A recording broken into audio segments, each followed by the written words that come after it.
आमच्या जातीची नाहीस म्हणत सासरच्यांकडून विवाहितेचा तब्बल 8 वेळा गर्भपात करण्यात आलाय। ही मन सुन्न करणारी घटना घडले। प्रेम विवाहानंतर विवाहितेचा छळ करण्यात आला आणि तुझ्या मुलांना आम्ही स्वीकारणार नाही असं म्हणत 8 वेळा तिचा गर्भपात करण्यात आलेला आहे। विवाहितेची जात वेगळी असल्याच्या कारणावरून अमानुष छळ करण्यात आल्याचा हा धक्कादायक प्रकार आता समोर आलाय।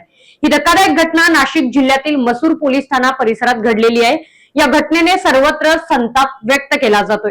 पीडित महिलेने प्रेम विवाह केला होता, मात्र लग्न झाल्यापासूनच तू आमच्या जातीची नाहीयेस असं टोमणे मारत तिला मारलं जात होतं। महिला गर्भवती राहिल्याचे सासूला समजल्यानंतर सासूकडून तू आमच्या जातीची नाहीस, तुझ्या मुलांना आम्ही स्वीकारणार नाही असे सांगत गर्भपातासाठी दबाव आणत असल्याचा आरोप आहे।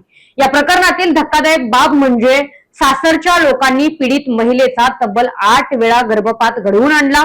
तसेच सासू सासऱ्याकडून वारंवार शिवीगाळ करून मानसिक त्रास दिला जात होता। एवढंच नाही तर तुला वेडी ठरवून मानसिक रुग्णालयात ऍडमिट करून अशी धमकी दिली गेली होती। तर पुण्यातील नोकरी गेल्यानंतर महिला, ही जी पीडित महिला आहे ती जुलै 2025 मध्ये नाशिकला आल्यानंतर तिचा छळ वाढल्याची फिर्यादीत नमूद करण्यात आले। नाशिकमध्ये स्वतःचे घर खरेदी करण्यासाठी तिच्या पतीने तिचे सोन्या चांदीचे दागिने मोडून पैसे घेतले होते। पैशांसाठी आणि हुंड्यासाठी देखील तिचा छळ केला जात होता। पोलिसांनी या प्रकरणी पीडित महिलेचा पती विजय महाजन, सासू निर्मला दशरथ महाजन, सासरा दशरथ महाजन या तिघा विरोधात गुन्हा दाखल केलेला आहे। पोलीस या प्रकरणाचा अधिक तपास करत असून या घटनेने पुन्हा एकदा महिलेच्या सुरक्षेचा आणि हुंडाबळीचा एक नवीन प्रकरण समोर आलेलं आहे। या घटनेने खळबळ उडाली असून संताप व्यक्त केला जातोय। चव आहे कोल्हापुरी, गोकुळ लई भारी।